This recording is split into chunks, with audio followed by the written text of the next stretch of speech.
నమస్కారం అండి. నేను doctor Naveen Kumar Vengalla, consultant neurologist at Nasa hospital LB Nagar. ఇవాళ మనకి షుగర్ వ్యాధి అనేటువంటి సొసైటీలో బాగా ఎక్కువైపోతుంది.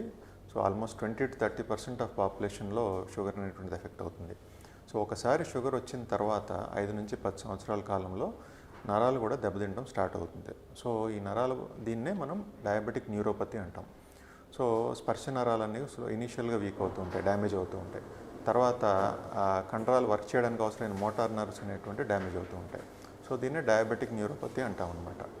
సో ఈ న్యూరోపతి డయాబెటీస్ ఉన్న పేషెంట్స్లో అదర్ కాజెస్ గురించి కూడా మనం చూసుకోవాలి. అంటే విటమిన్ లోపం, B12 డెఫిషియన్సీ అంటాం, లేకుంటే థైరాయిడ్ ఉన్నటువంటి ప్రాబ్లం, అదేవిధంగా ఆల్కహాల్ ఎక్కువ తీసుకున్నా, సో ఇతరత్ర న్యూట్రిషన్స్ డెఫిషియన్సీ వల్ల కూడా ఈ నరాలు బలహీనత రావచ్చు.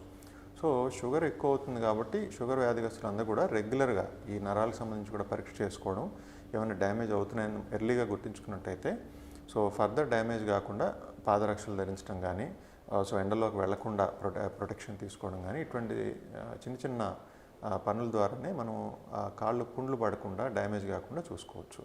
అదేవిధంగా షుగర్ని కూడా స్ట్రిక్ట్గా కంట్రోల్లో పెట్టుకోవాల్సిన అవసరం ఉంటుంది. కొన్ని మంటలు, తిమ్మిర్లు తగ్గేదానికి సింపుల్ ట్యాబ్లెట్స్ వాడటం వల్ల కూడా ఈ సిమ్టమ్స్ని మనం తగ్గించుకోవచ్చు. Thank you.